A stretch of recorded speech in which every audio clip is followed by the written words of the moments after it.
All right, everybody, welcome to Math with Grace.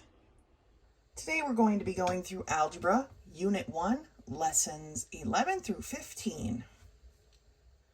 Lesson 11 begins on page 38, and it's titled Applications of Positive and Negative Numbers. And whenever we see the word application in these books, I'm pretty sure 99% of the time, they will be talking about story problems, okay? So it says, several types of real-life situations involve positive and negative numbers. These problems may be solved by first identifying the positive and negative values in the situation and then deciding which process, addition or subtraction, will solve the problem. In example 1 here, it reads, the Gobi Desert has extremes in temperature ranging from 40 below 0 Fahrenheit in the winter to 122 Fahrenheit in the summer. How much higher is the summer temperature extreme than the winter temperature extreme? The how much higher is your math buzzwords, okay? Now, how they want you to solve this problem is to identify that 40 below 0 is a negative number and 122 degrees Fahrenheit is a positive number, and then they want you to do subtraction. Now, to me, it's a little counterintuitive. If we think about it with our, like an actual thermometer, right? Here's our 0. Down here is our 40 below. And up here is our 122 above, right? We're basically trying to find out what's the difference between the two. How far is it from one to the other? Not the difference between the two, but how far is it from one to the other? How much change in temperature did we experience? So even though 40 is technically, in this case, considered a negative number and the 122 a positive number, if we literally just add these two numbers, we'll be able to find the extreme, or how far it is from one temperature to the other. So if we just took 122 plus 40, we would get 162 degrees. Okay, that's the extreme from one temperature to another, which is the same answer that they get to because they try to subtract a negative number. And remember, we don't do minus in our classroom, so it gets changed to a plus, and so they end up adding anyway. So for me personally, being able to visualize what they're asking makes it a lot easier. So you'll see as we go through a lot of these story problems that I will present a drawing of some sort, whether it's a number line that goes vertically or a number line that goes horizontally. Sometimes that's easier. But for me personally, that helps. And I know a lot of students would probably be better off if they took that route. Some people don't want to take the time, and that I understand. Let's keep going here. So here at the bottom of the page, we read, sometimes when an application problem using positive and negative numbers is solved, the result is a negative answer. Usually the negative indicates the direction of change. For example, negative is downward rather than upward.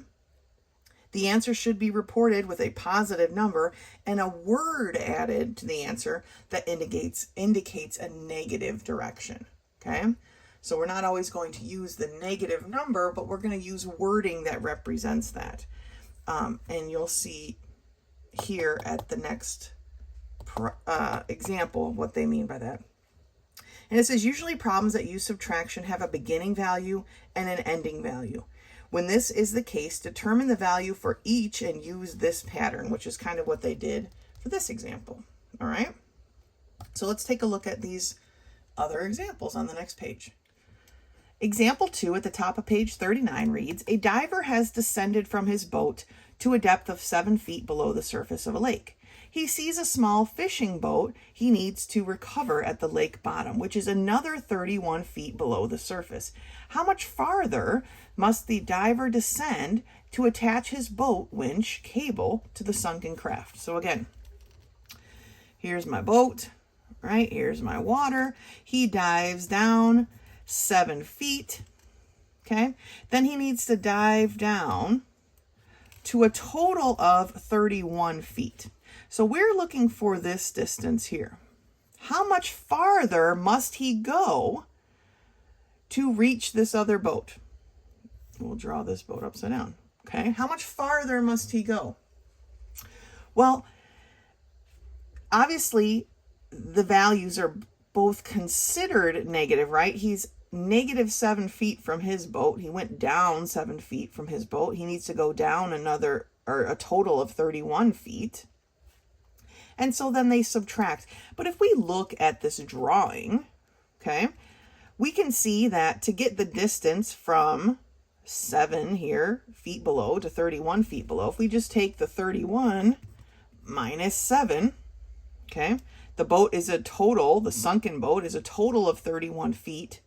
He's already gone 7, which is the minus 7. How much is left for him to go? Well, he's got to go 24 more feet down. Okay. We want to keep our units of measure. If they give us a unit of measure, we want to use that in our answer. So he needs to go another 24 feet down, right? So their answer was negative. Okay, if you just decide to do it this way, if this ending value minus our beginning value, which is what we did, I just didn't use the negatives, okay? So the ending value minus our beginning value, that's what I did here. I just didn't have them be negative numbers. Turned out to be the same answer. Okay, 24 feet down. All right, let's look at example 3. Todd's coffee shop experienced a net profit of $473 for the month of October and a net loss of $112 for the month of November. What is the combined profit loss of the 2 months? So here they've identified their values correctly, okay? They made profit of $473 for October, but they lost money. So normally we don't talk about negative monies, right? You can't really have a negative monies. It just means that you've spent more money than you have, is when it's negative. And later, when we're talking about profits, it's usually shown like this. Okay, so they don't even use the negative sign. They put it in parentheses, which implies a negative, okay? But here we've identified our positive and negatives, and then we're just going to add them together, which really ends up in a subtraction problem, right? 473 minus the $112 they lost says for those 2 months, they only made $361, okay? They made money 1 month, but they lost, which means they spent more than they brought in. And so therefore it evens out to be a lower profit than it should have been, right? And profit being the word, profit being the money they got to keep, okay? All right, let's do some of these problems together. Number 1, a carabiner clip slipped out of a helicopter flying 473 feet above the ocean. The clip sank beneath the waves and settled on a ledge 1,027 feet below the surface. What was the change in the clip's altitude? Okay, I'm definitely looking at a picture here, right? Here is our really poorly drawn helicopter.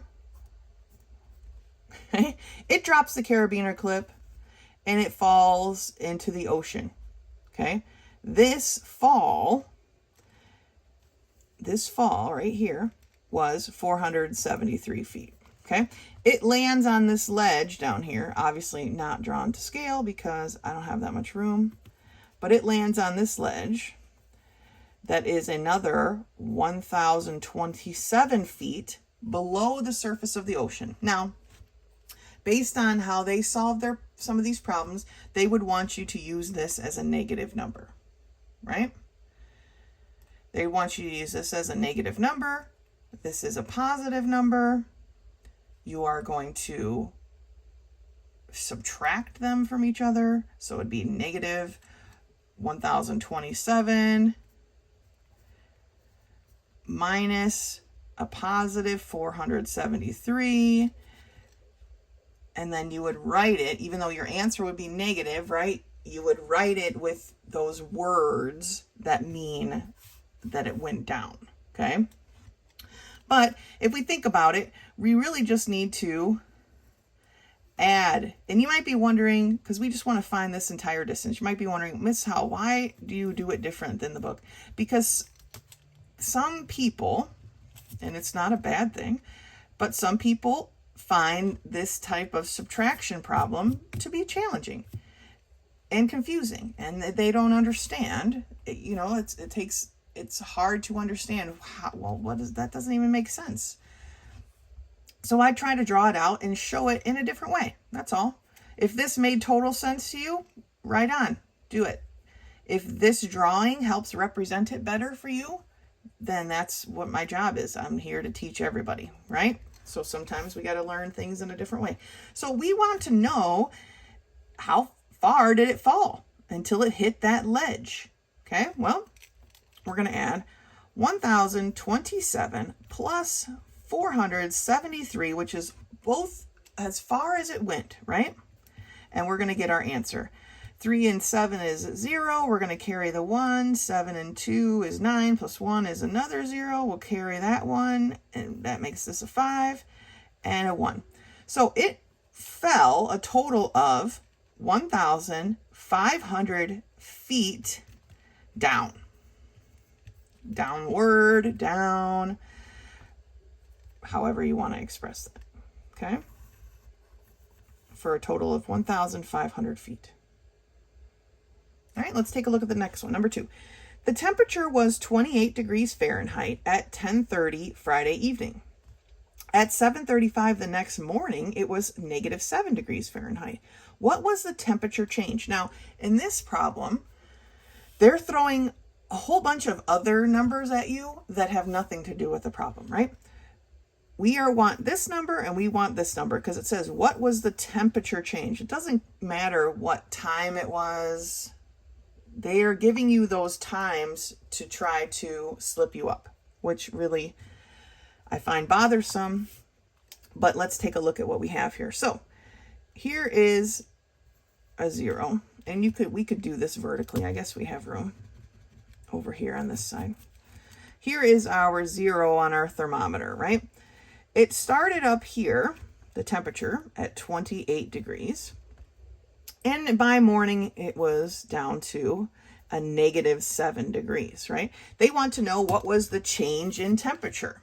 So they want to know, what is this total amount here? So again, the 7 is considered a negative number, but if we just add 28, right, it went down 28 blocks and it went down 7 more blocks. So if we just add those two together, 28 plus 7, that's how far it moved, right? It moved 28 and then it moved 7 more. We will have our answer. And because they're talking about what was the total change in temperature, okay? And so 28 plus 7 gives us 35 degree change. Okay? The temperature change was a 35 degree temperature change. Now you could say that it went cooler, that it got colder, that the temperature went down 35 degrees. But honestly, if you just put a 35 degree temperature change as your answer, that's totally true and correct. All right? Whatever descriptor words you want to use, that's very subjective. All right? Good job. Let's turn the page. So looking at number 3 at the top of page 40, we're going to do a big chunk of these together because I know story problems are everyone's favorite. Wink, wink. So a man started with $328 in his checking account. He made these deposits, $15, $13.75, $12.08. Okay. He wrote these checks. So he wrote a check for $16.72 and $22.03. What was the final balance? So I'm going to write this out as a long list of adding and subtracting, and then we're going to use our calculator. And the reason I like to write it out before I just grab my calculator is because I want to make sure that I'm putting the data in correctly, and it gives me something to check against, because when we use a calculator, we should always do our math twice to make sure we get the same answer both times, okay? So he started out with $328. He made these deposits. Remember, a deposit means you're adding money to your account. So we're going to add $15. We're going to add $13.75, and we're going to add $12.08. I almost wrote 80. Okay. Then he wrote these checks. Okay. He wrote a check, which means he's paying out money. That means money is coming away from his account. So we're going to subtract these. He wrote a check so we're going to minus $16.72 and minus $22.03. Okay. So this is our math that we're going to do. And then we're just going to grab our calculator and do it. Hopefully you can see my ring light kind of getting in the way. But so we've got $328 plus $15 plus 13.75 plus 12.08. And I'm just going to hit the equal sign. You don't have to. You could have kept going, right? That's how much money he had altogether. But now we have to subtract his check. So minus $16.72 minus $22.03. So 22.03 equals. So his final balance after he added money to his account and then subtracted money from his account was $330.08. Okay. Now we're going to check it and do it again. So that's the thing about using a calculator. It's fast, and so it's not a big deal to come back here and put it in again, just to make sure we put our decimal places and our numbers all in the right order. And we got the exact same answer, so we're fairly certain that we did it correctly. $330.08. All right, good job. Set that away, and let's look at number 4. A bulk food store had a loss of $1,000 in January and a profit of, and so they lost money, which means it's considered negative, and a profit of $3,000 in February.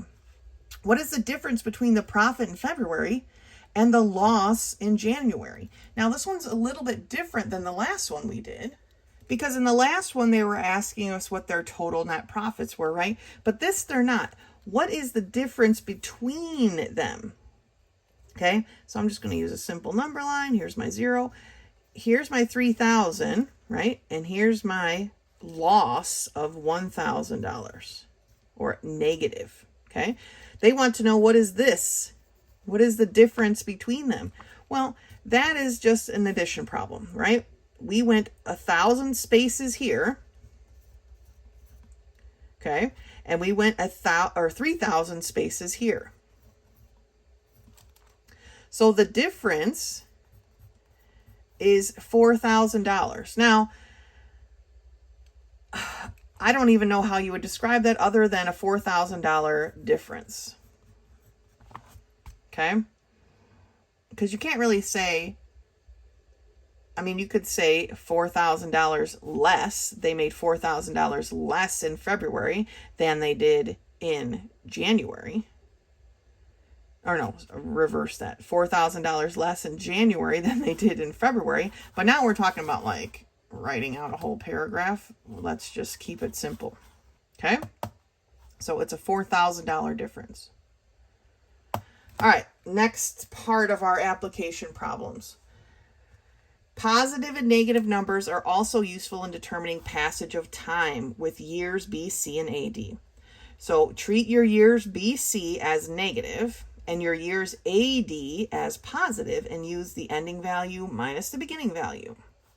Because there is no year 0, these problems sometimes require adding or subtracting a year. So what does that mean? Let's take a look. They've got your steps to calculate these. To find the amount of time passed between the year BC and the year AD, treat your BC as negative, your AD as positive, set up your problem using the rules that we talked about before. Now it says to find, and subtract a 1. You have to subtract a 1 for that missing 0, that missing year 0. And then here to find the year BC or AD after a given number of years have passed, Treat your BC as negative, your AD as positive, set up your problem. And then it says if the starting year and ending year are both, either both of them are BC or both of them are AD, use the answer from the first step, subtracting. If one is BC and the other is AD, then you have to add a year to the absolute value of the answer for the correct missing year. And you're probably like, oh my gosh, what the heck are you talking about? Let's take a look at these examples that they give us, okay? Number 4, the duration of the Roman Empire is sometimes given as 27 BC to AD 460. How many years did the Roman Empire last? So I like to think of time as a horizontal number line. We are here at year Jesus's birth, right? It's not, I can't mark it as 0, but I'm just going to put a check mark there for our center time, for the middle. And we're here at 27, right? BC. And they ruled all the way over here to 476 AD. They want to know how many years did the Roman Empire last. They want to know how much time is this, right? So just like we were doing before, you know, we went 27 steps and then we went 476 steps. So if we add them, right, we can get close to our answer. So 6 and 7 is 13. We carry our 1. That's going to give me a 10. So I got to carry. And that's 503 years, right? But the problem is that there is no year 0. So it didn't go like BC 1 and then 0 and then 1, right? That's not how it went. So it went from 1 to 1. We skipped a year. So we have to take 1 year away from here because we crossed this line. We have to take 1 year away. So we end up with a total of 502 years. All right, which is the same answer that they got here. Okay, so see, that's what they meant by subtract. Because we crossed this line, whether it was one direction or the other, we have to subtract our extra year, since there is no actual year 0. Okay, let's go up here to the top of page 41. Okay, so up here at the top of page 41, Herod's temple, the last Jewish temple, was destroyed in AD 70. Solomon built the first temple 1,026 years earlier. When was the first temple built? Okay, so this problem's set up slightly different because, let me see, I can fit my number line in over here. In this case, here's my middle. Here's my 70 AD, right? We are given this distance. Remember last time we solved for it. But we're given this distance as 1,026 years. Where are we landing over here? How far did we go? Well, in this case, we have to subtract because our BC is just considered a negative term technically, right? We can't have negative years, but when we're doing these kind of problems, we kind of have to think of it as that. So here's where we're doing our subtraction. So we started at our 70 AD. We're subtracting 126 years to see how far back that was. How far back in the BC was that? Well, it gets us back to negative 956 years, but years aren't negative. So we're going to take the absolute value of that. Okay. And this time, since we went across the line, we have to add a year instead of subtract it. All right. So our answer was 956 years. We're taking the absolute value, so it becomes positive. We're adding 1 more year, and we get 957 years BC. Okay, so since we went across the middle mark, okay, we have to add a year. Does that make sense? I hope so. let's do some of these problems together and make it make sense. All right? Or, do our best effort. Number 5, according to several ways of recording dates, Jesus was born in the year 4 BC. If he lived 33 years, in what year was he crucified? All right. I'm going to get out my old number line here. Let's see. Here is our changeover. Here is my 4 BC. Here are my 33 years. Okay? We are moving from BC into AD 33 steps, right? To get to this middle mark, the changeover from BC to AD, we went 4 steps. So how many more steps were left? Well, it becomes a subtraction problem, right? He lived 33 years. 4 of those years were in the BC. How far in the AD was it? How long did he live into AD? Well, we come to 29 years, right? But we crossed this middle mark again. So we have to make an adjustment. So because we moved across this center mark, and technically we counted it like it was 0, we have to pick up that one that we counted and stick it at the end. So we are adding 1 year. Okay? So he lived till 30 AD. So we counted it here as a 0 just because that's how numbers work, right? But because we counted it here as a 0 and it doesn't belong there, we have to tack on that extra one at the end. Just like in number 5, right? We had to tack it on at the end. All right? AD 30. It was different in example 4 because we were counting the space in between and we had an extra count. Right? We don't want to count this 0. It's an extra one. So we took it away. Here we're moving across. We counted it in the wrong spot. We have to move it to the end, so we add it on at the end. All right, that's kind of the best way I can explain it. All right, let's look at number 6. In the year 708 BC, Isaiah prophesied the death of Christ. How many years passed after Isaiah's prophecy until its fulfillment, based on your answer in this previous problem? So here's our number line. We're over here at 708 BC. Here's our middle. And we said that Jesus lived, okay, until AD 30. So, how many years passed? What is this amount of time? Well, we went 708 steps. And then we went another 30 steps, right? So this is 738 altogether. But we counted this 0 that we shouldn't have. So we have to take that away. All right? So we get 737 years. 737 years passed between Isaiah's prophecy and the fulfillment.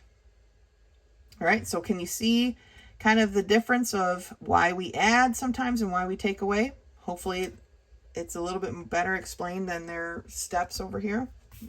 Let's keep working. The North African city of Carthage on the Mediterranean coast was so powerful that Rome considered it a threat. After 3 wars, Punic Wars, the city of Carthage was completely destroyed by the Romans in 146 BC. It was later rebuilt by the Romans and stood until it was destroyed the second time by the Muslim conquest in AD 698. How many years were between the first and the second destruction? Okay, so this is just like number 6.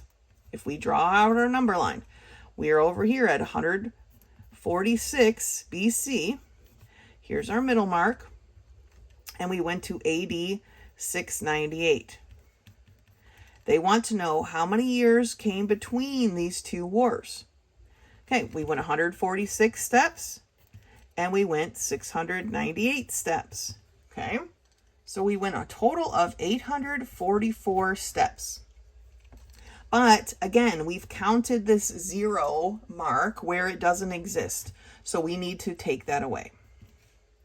And when we take that away, we get 843 years. There were 843 years between when the city was destroyed, rebuilt, and sometime in between here, and it stood and lasted until this point. It lasted 843 years. Okay? Number 8. The Roman Empire, Caesar Augustus, that we read about in Luke 2:1, began reign in 27 BC and ruled until his death AD 14. How many years did he reign? Okay. 27 BC. Here's our center. And we have 14 AD. How many years did he reign? They've given us a lot of these types of problems, okay? Well, he reigned for 27 BC years and 1480 years, right? Let's add those together. 41 years. But again, we've counted this 0 where we shouldn't have. Okay, our changeover. So we're going to subtract 1. So he reigned for 40 years. All right. See, once we start doing these, they're not too bad, right? Number 9. Around 20 BC, Herod the Great began rebuilding the temple in Jerusalem. It stood for 89 years until the Romans destroyed it. In what year did the Romans destroy Herod's temple? Okay. Here's our 20 BC. Here's our middle mark. The temple stood for 89 years. All right. In what year did the Romans destroy the temple? Right. Well, this is our subtraction problem. Again, right? We're going to take the number of years that it stood, subtracting our BC years. That gives us 69 years. This number needs to be added to it, okay? We counted it here, but we need to tack it on to the end instead. Plus 1. So 70 years. Okay? 70 years, or sorry, not 70 years. 70 AD, sorry, is when the temple was destroyed. AD. 89 years is how long it stood. So it was destroyed in 70 AD. All right, we counted it in the wrong spot. We have to add it on to the end. Here we count it when we shouldn't have, so we have to take it away. I hope that helps. If you need any extra instruction on these time problems, let me know. But that's it for lesson 11. Lesson 12 begins on page 45, and it's about multiplying positive and negative numbers. So it says multiplying a positive number times another positive number gives a positive answer, and multiplying a negative number by a positive number gives a negative answer. And they've got a bunch of examples here, but let's just skirt down to the bottom of the page and look at the rules. Multiplying different signs, meaning positive times negative or negative times positive, will give you a negative answer. Multiplying same signs, positive, positive, negative, negative, give you a positive answer. So different signs, negative. Same signs, positive. All right, let's turn the page. So we're on page 46. I'm not going to do this whole chart with you, but let's do a couple of these together. Negative 7 times a positive 3. Negative times a positive, we know our answer is going to be negative, and it's a 21. Negative 7 times a positive 2. Negative times a positive, my answer is going to be negative, and it's going to be a 14. Let's look at number 2. Just keep going down the line here. Negative 9 times a negative 2. Well, I have two negative numbers. That tells me my answer is going to be positive. 9 times 2 is 18, so it's a positive 18. But then coming down here for 2b, we have -9 times a +1. Negative times a positive is a negative answer, and it's going to be a -9. Okay? So same signs, positive. Different signs, negative. All right? That's the basic rule. Go ahead and finish those, and then we'll keep trucking here with our lesson. Okay. A series of numbers can be multiplied in any order. Okay, that's the commutative property. It doesn't matter what order we multiply these numbers because we're multiplying them all together. But what is important is that we get our sign correct. Now, they went one by one here and just multiplied all the way through. But there's an easier way to know. Because in math, if it has an even number of negative signs, the answer is going to be positive. But if it has an odd number of negative signs, the answer is going to be negative. So for this example here, we have 1, 2, 3 negative signs, so our answer is going to be negative. It's an odd number of negatives, and so it's going to be a negative answer. For this example, I hate when they just use all ones, but we have 1, 2, 3, 4 negative signs, so our answer will be positive. Okay, let's skirt up to the top of page 47 and check out this example. So we have multiply -4 times 3 times -2 times -1 times 5. So first thing we do is we count up our negative signs. 1, 2, 3. Okay, we have 3 negatives. Our answer is going to be negative. Is this the exact same one from over here? Oh, yeah, it is. Riveting example repeated. And then they just multiply across. Now, because of the commutative property, it doesn't matter which order you multiplied this by, right? I mean, we could almost just cross out the 1 because any number times 1 is itself, not the negative part, of course, but just the fact that there's a 1 there. And you could do 2 times 5, that gives you a 10. 10 times 3 is 30. 30 times 4. I mean, however you want. That's the commutative property, okay? Let's do some of these problems together. Multiply 9 times a -4. Well, I've got a positive times a negative. My answer is going to be negative. 9 times 4 is 36. -7 times 11. I'm looking at number 4. Negative times a positive. My answer is going to be negative. 7 times 11 is 77. For number 5, I have -8 times -9. They're both the same signs. My answer is going to be positive. 8 times 9 is 72. Okay, let's look at number 9. -3 times -2 times 7 times -1. I have 1, 2, 3 negatives. My answer is going to be negative. Now, again, multiply this however you like. I'm just going to go across here. 3 times 2 is 6. 6 times 7 is 42. So my answer is a -42. Number 10. 8 times -1 times -3 times 5. I have 2 negatives. My answer is going to be positive. It's an even number of negatives. My answer is going to be positive. I'm going to skip the 1 because who cares? And you could either take 8 times 3, which is 24. 24 times 5. Or you could take 3 times 5, which is 15. 15 times 8. Either way, we probably need a little bit of calculator work here. 8 times 3 is 24. 5 24s, it's not 96, let me see, is 120. Okay. Type it in my calculator real quick. So 8 times 3 times 5 is 120. Number 11. -2, -5, -3, -1. 1, 2, 3, 4 negatives. My answer is going to be positive. It's an even number of negatives. Positive answer.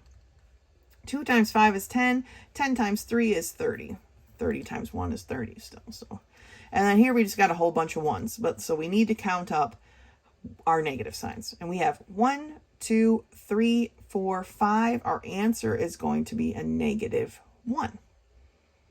Okay, so Even number of negative signs, positive answer. Odd number of negative signs, a negative answer.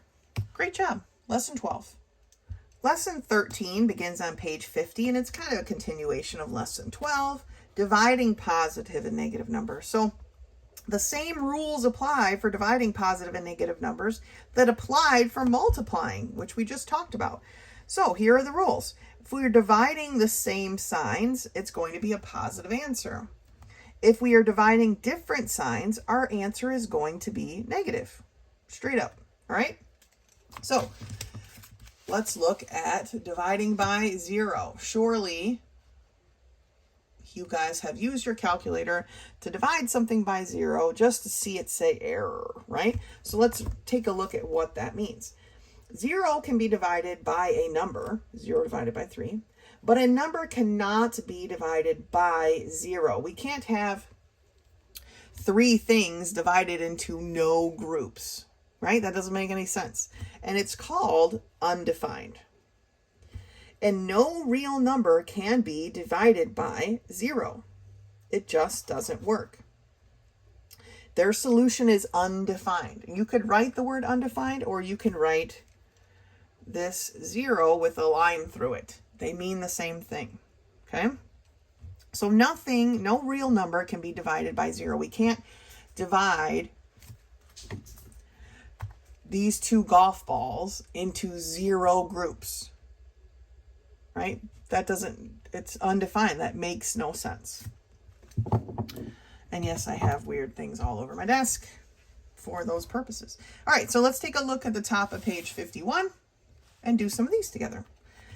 Divide the answer. If it is undefined, write a 0 with a line through it. Okay, number 1. -8 divided by 2. I have a negative divided by a positive. My answer is going to be negative. How many 2's are in 8? There are 4. So my answer is -4. Number 2. 9 divided by a -3. Again, I have a positive divided by a negative. My answer is going to be negative, right? Because there's one negative in that equation. And so it's an odd number of negatives, right? Negative. How many 3's are in 9? There are 3. For number 3, we've got -12 divided by a -2. Those have the same sign. My answer is going to be positive. How many 2's are in 12? There are 6. All right. Number 5 is where they're trying to trip you up, right? -16 divided by 0. That's a no-go. For number 7, we have -27 divided by 3.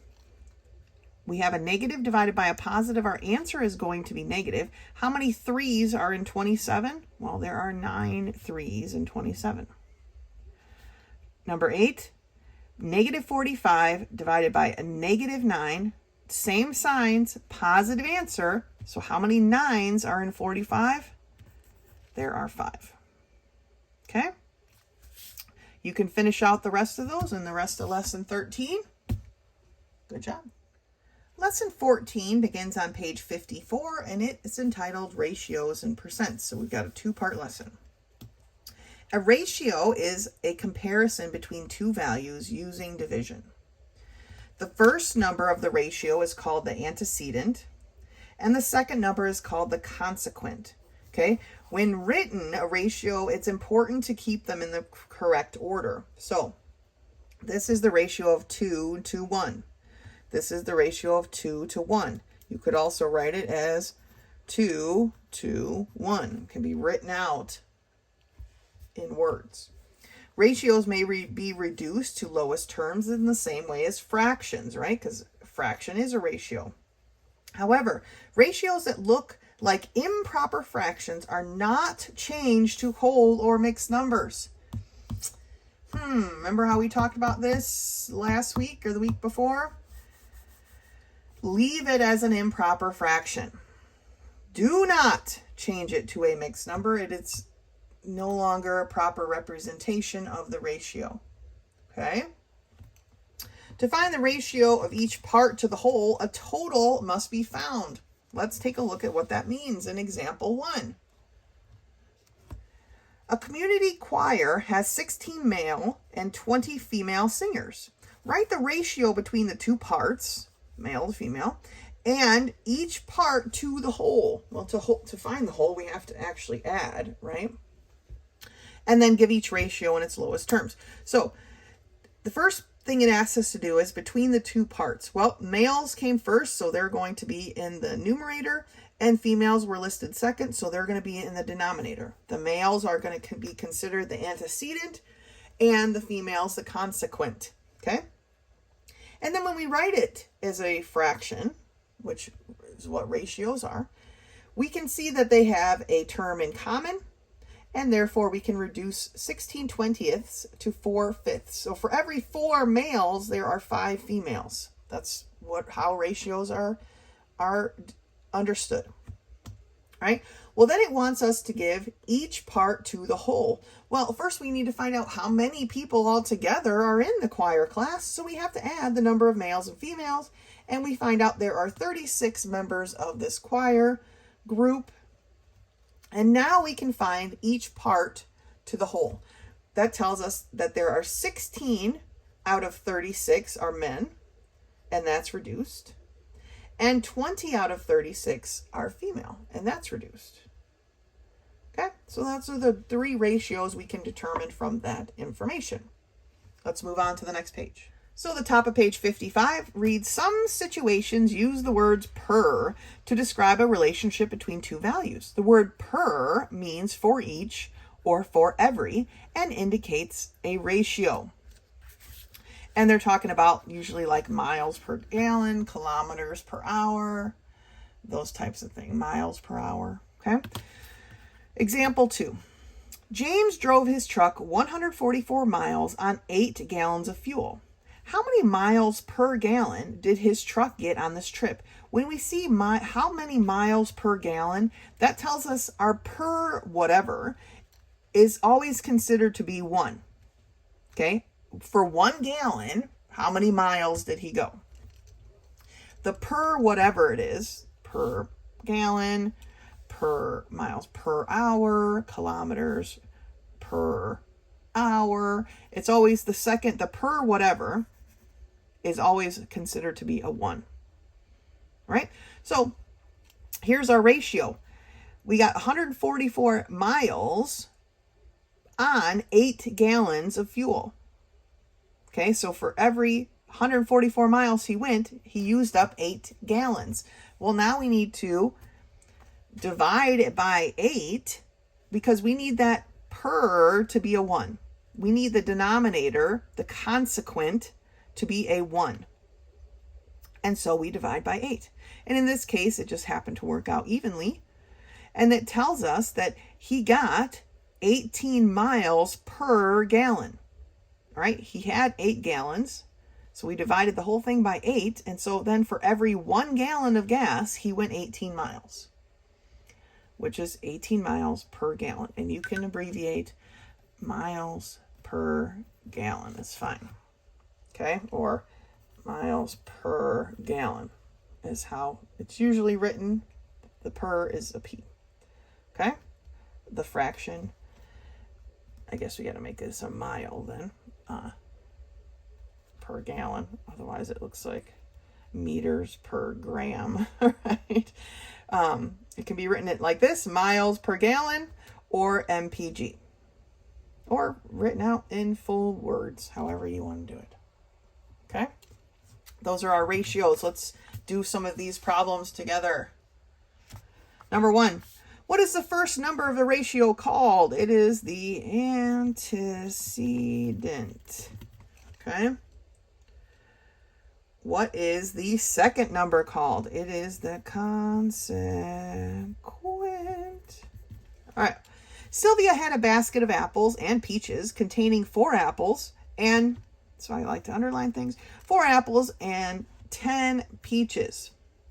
Write the ratio of apples to peaches of each to the total and reduce to lowest term. So apples to peaches, it's going to be 4 to 10, right? But it can be reduced because they have a factor in common to 2/5. So for every 2 apples, there are 5 peaches. Now all together, there's 4 plus 10 or 14 pieces of fruit. So now they want each to the total. So I have 4 apples. I'm going to put that in a box. To 14 pieces of fruit. They have a factor in common of 2. There are 2 2s in 4 and 7 2s in 14. So that is the ratio of apples to the whole. And we have 10 peaches to a total of 14 fruit. And again, they have a factor in common, which is 2. So we can reduce this to 5/7. You do not need to label apples to peaches, apples to whole, peaches to whole. If you put a box around or in some way indicate each of your answers, I will see 2/5, 2/7, 5/7. Great job. Okay. Number 4. Lisa paid $2.64 for a 12-ounce block of cheese. What was the cost per ounce for the cheese? Now, I do this a lot at the grocery store because I like math and I don't like to overspend my money.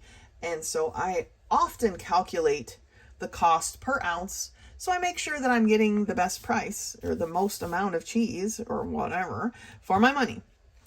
So it costs $2.64 for 12 ounces of cheese.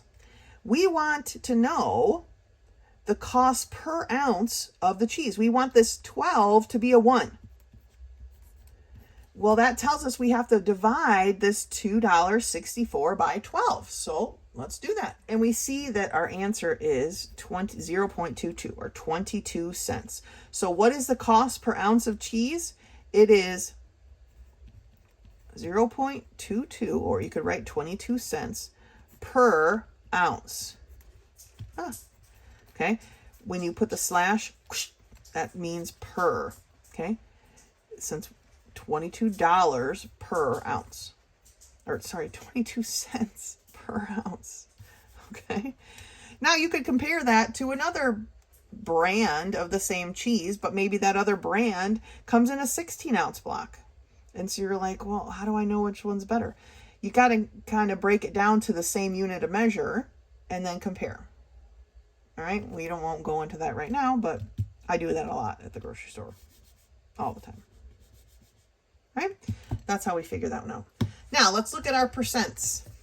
Let's keep going with this lesson. Very bottom of page 55. Why they couldn't just go to the next page? No one knows. Percents. A percent is a way to show how much of the whole is taken up by one of its parts.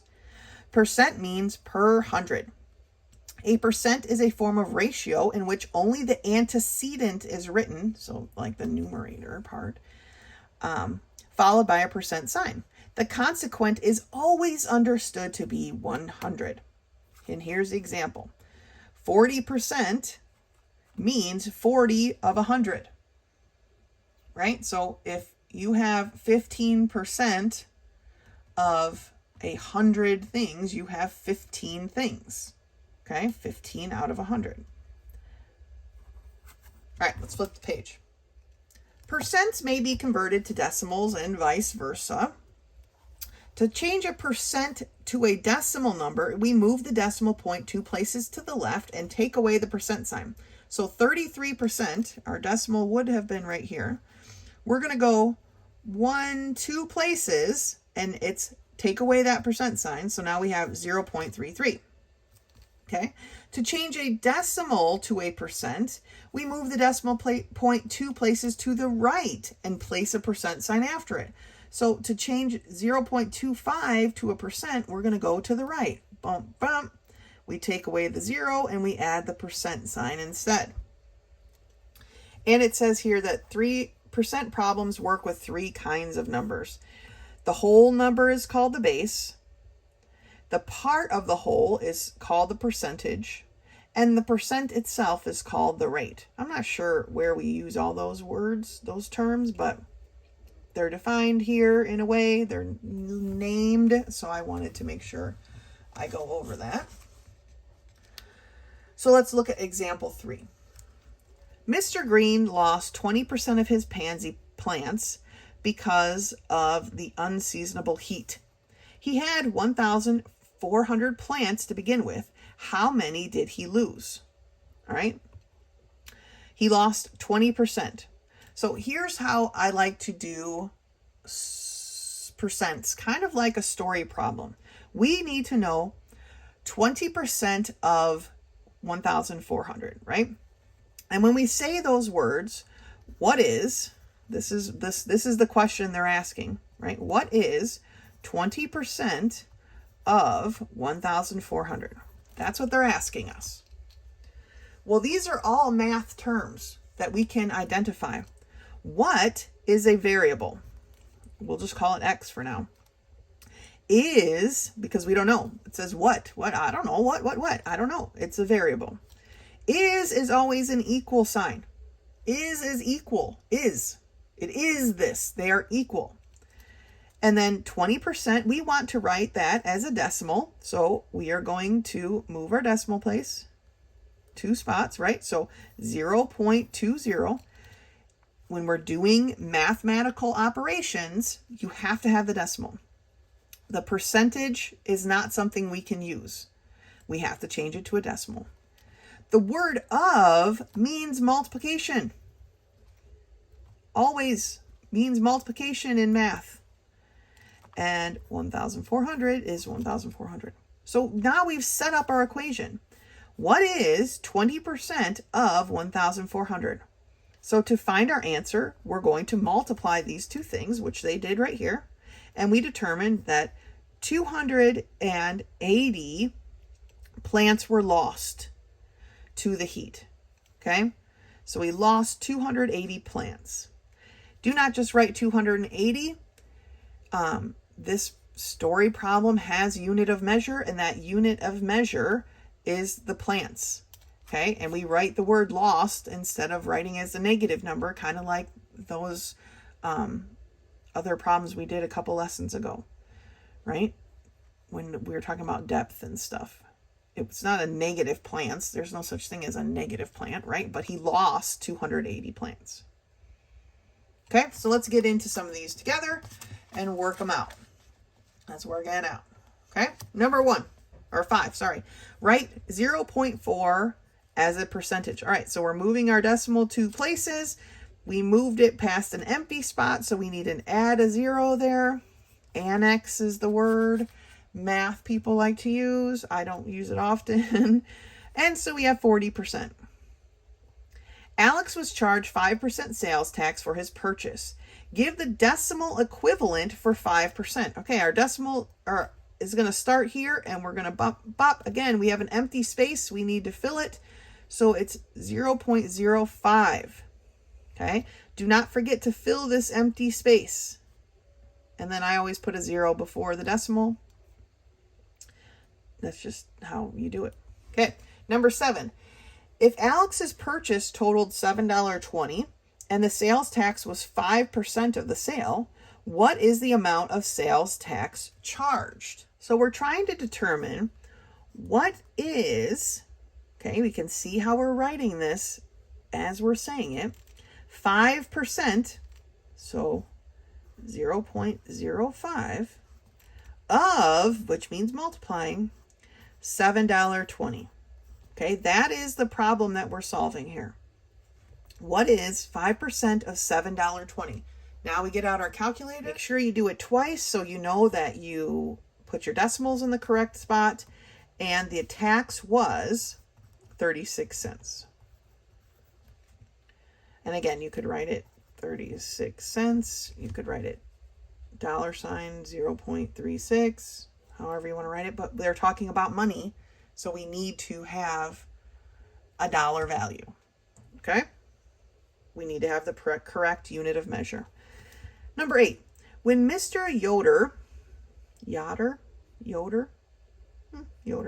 mixes mortar for laying brick sidewalks, he uses 66% as much dry mortar as sand. If he used 4.5 buckets of sand, how much dry mortar should he use? And then they want you to round to the nearest whole bucket. So let's read this again. He uses 66% as much dry mortar mix as sand. So he's using less mortar than sand. Okay, so our question is, what is 66% or 0.66, we move our decimal 2 places, of 4.5 buckets. Okay? Because he used less mortar than sand, we need to know what 66% of this 4.5 buckets is, right? What is 66% of 4.5? So, calculator work, and our answer comes out to be 2.97. But the instructions say round to the nearest whole bucket. So he needs 3 buckets of mortar. Please use your unit of measure. Buckets is the unit of measure. 3 buckets of dry mortar. You can write mortar, but that's unnecessary. He needs 3 buckets. All right. Last one, number 9. Troy determined that he spends, on average, 25% of a 24-hour day working on his schoolwork. How many hours does he study on a typical day? So they're asking, what is 25%, 0.25, we move our decimal 2 places, of multiplying 24 hours. Okay, what is 25% of 24 hours? How much is he studying? Let's do that on our calculator and see. And we see 0.25 times 24 is 6 hours. Okay, he's studying a total of 6 hours a day. So that's how we're working through these percentage problems. And I know percentage problems give people a lot of trouble sometimes. So if you have an issue, please do not hesitate to contact me. All right, but that's lesson 14. So lesson 15 begins on page 59. And since this is the first time we've got to lesson 15 in our very first book, I just wanted to take a look at it with you. As you can see, there is no new lesson for me to teach you. It is all review. It's a review that covers the entire book of everything we've talked about in this book. And it's pretty important. So do not neglect to work through this review before you go and take the test. Remember, the test is located in the center of your book. And that is a test that I expect you to complete and turn in to me at the requested time. But please do not neglect the review. It will get you prepared to take that test. All right, but that's it for this video. As always, if you have any questions, do not hesitate to contact me. Otherwise, until next time.